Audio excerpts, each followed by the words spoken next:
Dear student, I hope you all are good. The topic which we are going to learn in today's lecture is asymptotic notations. Now, before we start with asymptotic notations, let us revise time complexity in a minute. What is time complexity and why we need that? Kudos to the software engineer because every day they are writing program for this and that reason. And a single program can be implemented by using multiple logics. Then how you will decide which program is best, which algorithm is best? When we study algorithms, we are interested in characterizing them according to their efficiency. And time complexity is one of the measure which is used to analyze your algorithm. We are usually interested in the order of growth of running time of algorithm. We are not interested in exact running time of algorithm. What does that mean? Whenever we write any program, we can execute that program on different platform having different hardware and software. But we really don't bother about what is execution time required for executing complete program, and that doesn't reflect time complexity indeed. Then what is time complexity? Time complexity is actual time required for executing each of the statement written in the program, and it depends on various factors. There are two important factors contributing in time complexity of the program: independent factors and dependent factors. Independent factors include what software environment we have used and what hardware environment we have used for executing the program. And dependent factors include what is the size of input given to your algorithm. And second, an important factor is which are the arithmetic operations involved in executing your algorithm. So we'll be focusing only on dependent factors and not on independent factors. Runtime of your program is also referred as asymptotic running time, and we know that it will be in one of the class of time complexity, that is it can be there in constant time complexity, linear time complexity, quasi-linear time complexity, quadratic, Fibonacci, exponential, and so on. So we need to develop a way to talk about rate of growth of function so that we can compare algorithms in terms of their efficiency. Now for this, asymptotic notations are used for classifying the functions according to their rate of growth. There are three types of asymptotic notations in data structures. First is big O notation. Let us see what is definition of big O notation. Function f of n equal to big O of g of n if and only if there are two positive constants c and n0, it is also called as n naught, such that f of n is always less than or equal to c into g of n for all n which are greater than or equal to n0. So we can say that f of n equal to big O of g of n if this particular condition is satisfied. As the value of n increases, f of n grows no faster than g of n. In other words, we can say that g of n is asymptotic upper bound on f of n. So always remember, when we are talking about big O notation, it will come with two more terms, that is upper bound and worst case of algorithm. So we can represent worst case of algorithm using big O notation. But it's not like that. Generally, any case of any algorithm can be used by any of these notation, but big O notation always represents upper bound on the function.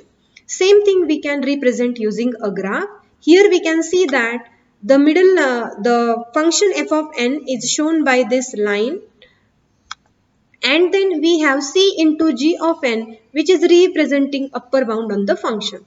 So we can say that f of n equal to big O of g of n if and only if f of n is less than or equal to c into g of n, and that's why c into g of n proves as upper bound on the function. Now we can take some example, like here I have taken n square plus n equal to big O of n cube. So here in left hand side is n square plus n. So we need to show that this left hand side is less than or equal to c into g of n. So here you need to find out a typical value for c and a specific value for n for which this f of n, that is left hand side, will be less than or equal to right hand side. So by taking suitable values, we can prove that f of n equal to big O of g of n. Okay, now let us move to big omega notation. Definition for this is f of n equal to omega of g of n if and only if there are two positive constants c and n0 such that f of n is always greater than or equal to c into g of n. You remember in big O notation it was exactly reversed. F of n was less than c into g of n because it was representing upper bound on the function. Now as we are representing lower bound on the function, f of n will be always greater than or equal to c into g of n. So as the value of n will increase, f of n grows no slower than g of n. That's why we say that this g of n is asymptotic lower bound on f of n. So remember that whenever we are talking about big omega notation, it gives lower bound on function which represents best case of algorithm. Again same thing we can represent by using a graph. Here I have function f of n represented by this particular upper line, and then c into g of n is representing lower bound on the function, and that's why I can say that f of n equal to, this is supposed to be omega here, f of n equal to omega of g of n. Why? Because g of n shows lower bound on the function over here. In very similar way, we can prove that the left hand side, that is n cube plus 4n square, is greater than or equal to c into g of n. Again for this we need to take some value for c and n, and then we need to show the relationship between f of n and g of n. Now the last type of notation is big theta notation. Definition is f of n equal to theta of g of n if and only if there are three positive constants c1, c2 and n0 such that c1 into gn will be less than or equal to f of n, which is also less than or equal to c2 into g of n for all n which are greater than or equal to n0. So as n value increases, f of n grows at the same rate as that of g of n. So that's why we can say that g of n is asymptotically tight bound on function f of n. So again the same thing, here I have function f of n, and now we have two positive constants c1 and c2. So c1 into g of n represents lower bound on the function, c2 into g of n represents upper bound on the function.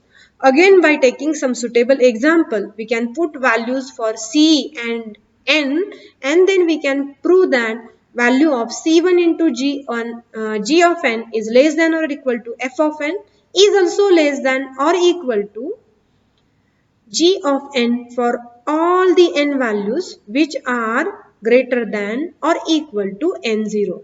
Now this is how we have seen definitions of asymptotic notation. All these notations, they are